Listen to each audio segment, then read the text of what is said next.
thank you everyone for joining today. And Duff, thank you for the introduction. So today I'm going to really be talking a little bit about ways of improving with remote workforce. Obviously with everything that's going on starting in March with the pandemic, a lot of organizations have gone fully remote, and we've been working with a number of companies for quite some time on helping to improve the remote workforce prior to the pandemic and also during the pandemic. And for today, I did have a poll that I wanted everyone to take a look at. And Duff, if you could open up that poll for everyone to fill out, it would be really appreciated. And we can take a look at some of the responses at the end of today's presentation.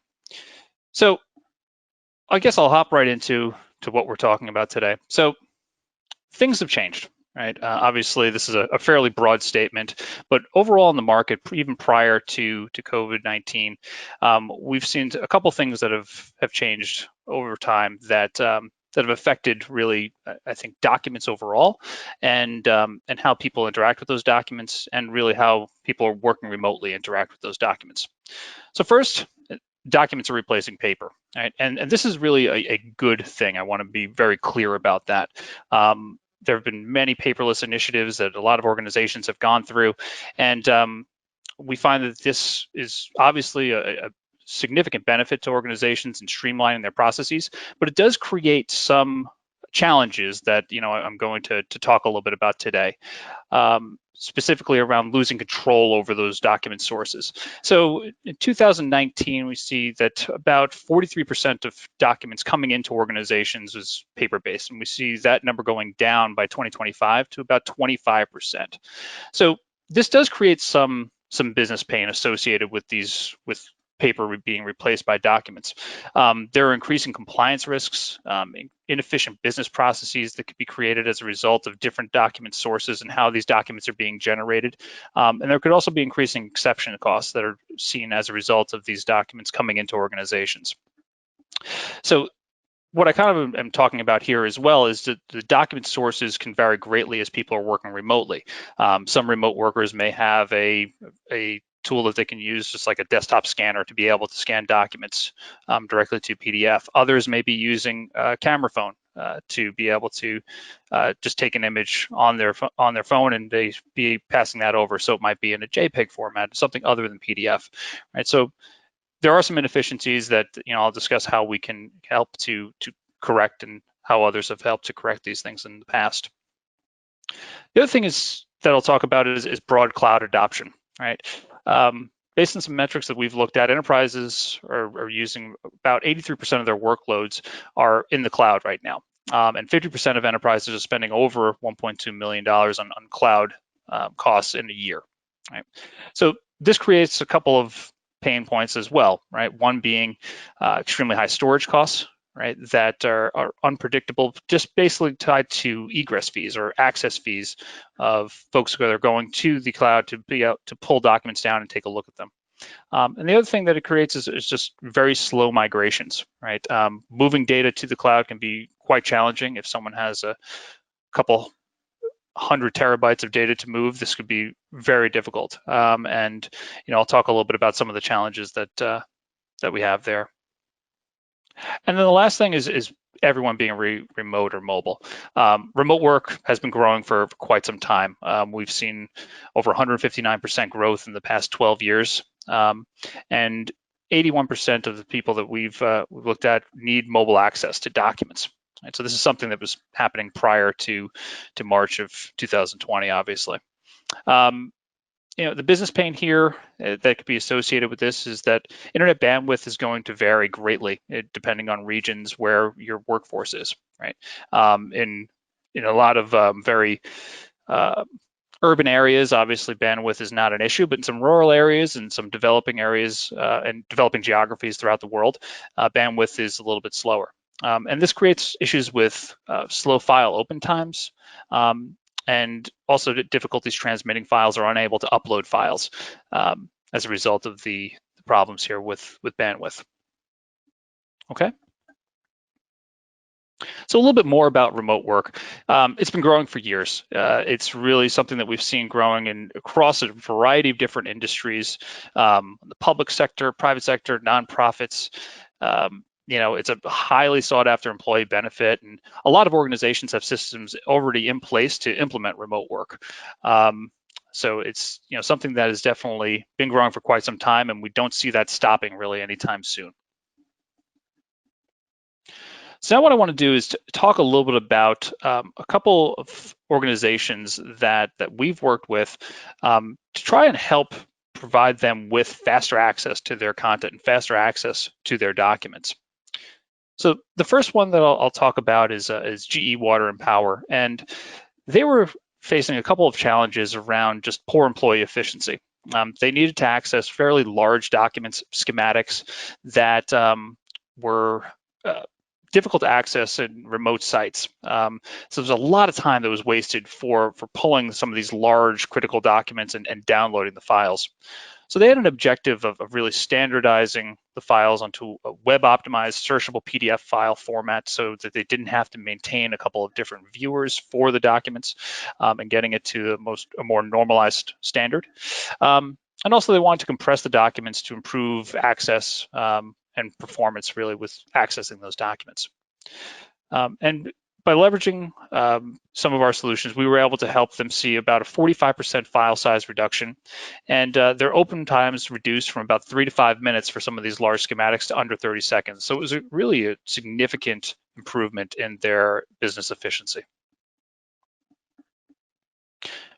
The next example that I'd like to talk a little bit about is the FDA. So the FDA was keeping their files in the original file format, right? So they would do site audits, potentially scan images, and whatever those images were, they would keep for archiving purposes. So they had a couple challenges associated with this. The first one being just a significant overhead to maintain different document viewers. They wanted to standardize to PDF just to eliminate the need for all of those different image viewers. And we were able to help them do this and reduce some of the costs associated with those viewers and by normalizing everything over to the PDF standard. They also had a concern, obviously, about just risk of being able to find documents at a later date. By keeping everything in the original format, documents were not text searchable, they were difficult to index, so they were very concerned about will they be able to find these files 10 years down the road, 20 years down the road, for example, right? So they had an objective to make the content searchable and also convert everything over to PDFA for archiving purposes. So all their content now was, after working through a fairly diligent process, is all text searchable and it's long-term archive ready. And then finally, they had some poor efficiency. So there was slow document access for remote and mobile users that needed to access some of this content. Their objective was to make the documents as small as possible to speed up the access to the documents while also maintaining, obviously, the fidelity of those documents.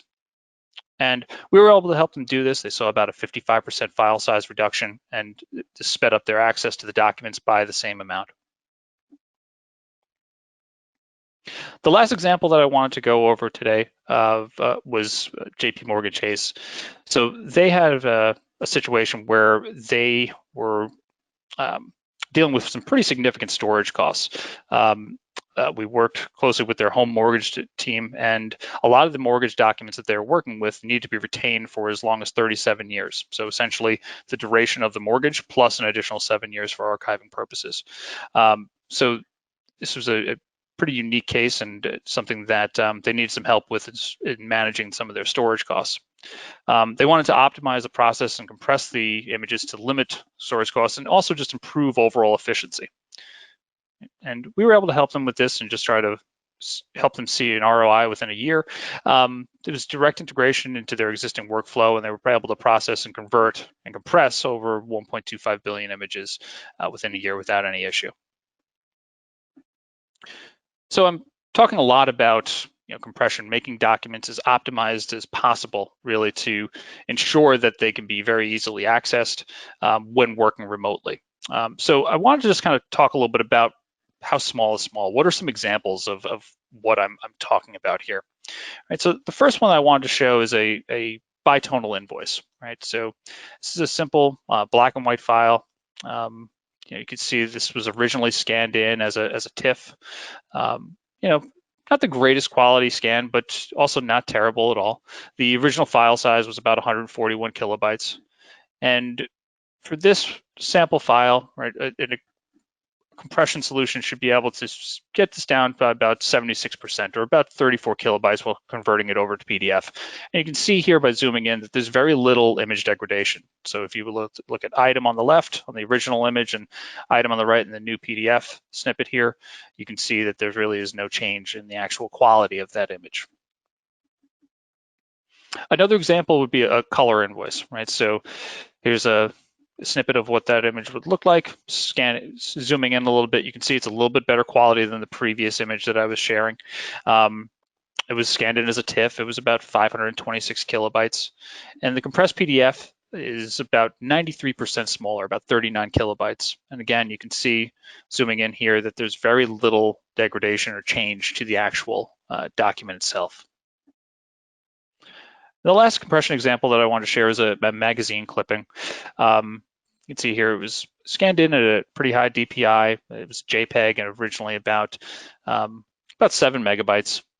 And a compression solution should be able to really take this down to about 60 kilobytes. You can see, zooming in here, again, very little change in the actual quality of the document. So next I want to talk a little bit about just sort of the remote worker productivity problem, right? And we found that the poor connectivity is often underestimated, right? And over time, thousands of hours could actually be lost waiting for documents to open. I'll go through some examples a little bit where, it might not seem as though so much time is being waited, but as seconds start to add up over course of a day and hundreds of documents being opened over the course of a day, this will add up to quite a bit of lost productivity for workers that are working remotely. And businesses can be impacted in multiple ways, right? You could have poor customer satisfaction, SLAs that are going to be missed, potential revenue loss and potential customer loss, as well as an increase in labor costs. So faster document access is really what we look at as the key, right? To reducing file download times through advanced document compression, speeding up file open times through linearization, and speeding up content access by making files fully text searchable. So here I want to kind of just show you what I'm talking about with those thousands of hours that could be lost, right? So I put together just a table here that kind of looks at what the lost productivity estimation may be for a typical organization, right? So in a current situation, right, it may be that it takes 3 seconds to open up a document that is being hosted remotely. Let's say that occurs 100 times a day and there are 200 employees performing this task. If we were to look at the cost per hour of that employee and the number of work days a year, we could try to get a sense of basically what the cost would be associated with just waiting for these documents to open. Again, as I had said previously, the number of seconds that might be lost on a single document might not seem like a lot, but over the course of a year, and if you look at it across an entire organization, this becomes very significant. So if the number of seconds lost to the delay could be taken down to about, let's say, 1.5 seconds, the number of times it's occurring obviously goes down, but if we're cutting it in half, right, there are some significant cost savings that could be realized here. So the productivity gained is quite significant, right? The next one that I want to go through is just sort of a justification around document storage and egress costs, right? I know it's not specifically tied to remote workers, obviously, but as more documents are going to the cloud and documents need to be accessed from those cloud repositories, this is something to certainly take into consideration. So here you just have a general current sort of state for someone that is potentially looking at a compression solution, right? Their current document storage is about, let's say, 50 terabytes. They're adding maybe 10 terabytes additionally per year. There's an annual growth percentage of about 10%, and we can look at what their document retention period may be. In this example, it's 20 years, right? And we can then kind of take a look at what the costs are associated with that in 5 years, 10 years, 15 and 20 years, right? Now, if we were to assume that we could, say, potentially reduce the size of those documents by just, say, 45%, those costs will go down quite significantly. And you can also see, obviously, the efficiencies that, that I talked about on the previous slide. Okay, so next I just want to, kind of talk about some other examples and where folks may be thinking that compression might not be the solution, right? So a lot of people say, I pay for broadband at home, and it's obviously very true. But what we're finding this year specifically is that there are more people that are home, right? Earlier this year, companies like Netflix, for example, were downgrading video quality. Remote learning is taking place for the first time ever, right? So if someone had been working remotely previously in the home and they are obviously used to a certain level of bandwidth, and now all of a sudden there are more people working from home, children are at home participating in learning, it's definitely going to be something that it could be an issue, right? So we look at it as, let's try to solve the problem at its core, right? Rather than paying for more broadband or increasing your bandwidth, right? Why not look at how we could potentially leverage advanced document compression to speed up the file open times, and also speed up the file open times by optimizing documents for the web as well. All right. So next I just want to kind of take a step back and look a little bit at some of the problems that you can solve with Foxit. We talked about business efficiency improvement. We talked about cloud cost reduction and risk reduction. But while the market change is driving demand for business efficiency improvement, through document compression, we can help in a lot of different problems, right? Such as cost and risk reduction, as well as even some complex conversion use cases. Right? And I've outlined a lot of that stuff here.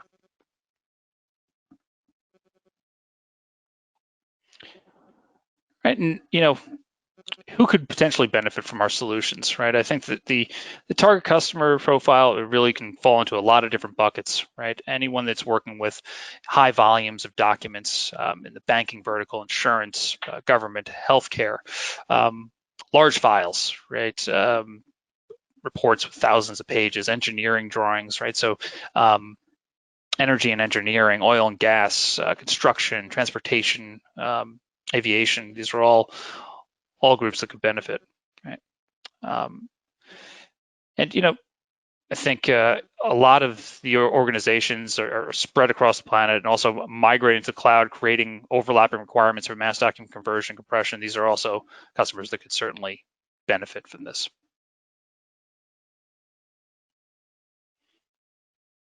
Right, and finally, just on the advanced document compression side, I think I just want to talk a little bit about Foxit overall. We feel that we're providing the industry's best OCR and PDF compression and conversion solution in the market. We've helped a number of organizations just convert and compress documents, reducing file sizes by 50% or more, and the associated transfer and open rates by 50% as well. Certainly help with just limiting file sizes for emails, speeding up migration projects, and helping to just lower the total cost of ownership of cloud implementations, I think are some of the key things that we are focused on. So that wraps up the presentation for today. I know we were a little ahead of time, obviously, but I guess Jeff, would now be a good time to take a look at the poll and see Sure what some of those responses are? All right. There it is, 50-50. 50-50. All right. Interesting. Very interesting. Okay. So let's see, we'll move to the Q&A session here. Sure. So first question I'm seeing here, there are folks who want to, who are asking whether or not the slides will be shared. Yes, yeah, we'll certainly be able to share the slides, and Jeff, I can coordinate that with you if you'd Yep, like me to send them no over, problem. and we'll be good to go. So one question we have here is compression of paper-based documents and making them searchable is important. The part of paper-based documents that will be reduced in the next few years. So what's the advantage for the future of converting files into PDF, BD files into PDF? Yeah, so basically, I feel that and I'm sure a lot of the folks on as part of this event feel that the PDF is a better standard for images than others, right? So, as we're moving away from paper and folks are starting to scan documents a lot more, PDF offers a lot more than I feel other image types like a TIFF or a JPEG, for example, where it's simply just essentially a photo of content and of a document. Where PDF, you can add layers to the document. There's so much more that you can do with the document to make it accessible and really useful for organizations' workflows. Mm-hmm. Next question, if everything is a PDF file, how do you edit or revise it? Well, there are definitely tools that allow for the editing and manipulation of standard PDF files. Um, there are certainly workflows that we might want to discuss as far as working with born digital content like Microsoft Office files and prior to converting them over to a PDF. But we've certainly helped a number of organizations try to determine the best way to convert their documents over to PDF, and ensuring that the content that needs to be locked is typically stored as a PDF-A file rather than as a standard PDF that could be edited leveraging a solution to edit and annotate PDFs. Mm-hmm. All right, next question here. So what variants of PDF-A can you create? It's a good question. So currently we can build out a number of different variants of PDFA. So PDFA 1 through 3 right now, and we're working to update that spec to be able to convert to PDFA 4 as well. Mm-hmm. Okay. Yeah, PDFA 4 coming out soon. So Yep. what are expected compression rates on documents? Another question asks. Sure. So it really is going to depend on the structure of a document, right? So um, through our advanced document compression, we really try to make sure that we maintain the fidelity of the document, not just sort of destroy what's in there essentially by compressing the file. So depending on what the structure of the document is, for a black and white document, we can see is a compression ratio that's as high as 10 to 1. And for color documents, the compression could be really a lot more significant. It could be as high as 100 to 1, again, depending on what is within that document. But those are compression ratios that are certainly attainable while not impacting the fidelity of the image. Okay. So the next question here is, do documents get degraded when they are compressed? It is possible, right? So there are solutions out there that will simply just downsample a document when compressing. What we do is we offer different compression methodologies. The primary one that we would recommend to ensure that the documents are not degraded at all is lossless compression, essentially ensuring that at the pixel level within a document that nothing is lost. There are other compression methodologies depending on what content is being attempted to be compressed. This can include lossy compression, and that you may see greater compression rates, but there may be some image degradation.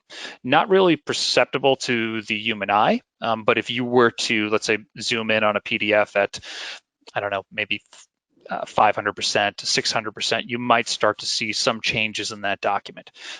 So it would really depend on, how to deploy a strategy for compressing your documents. I think would really depend on, what the content is and what sort of variances you can have with a compressed document versus an original document.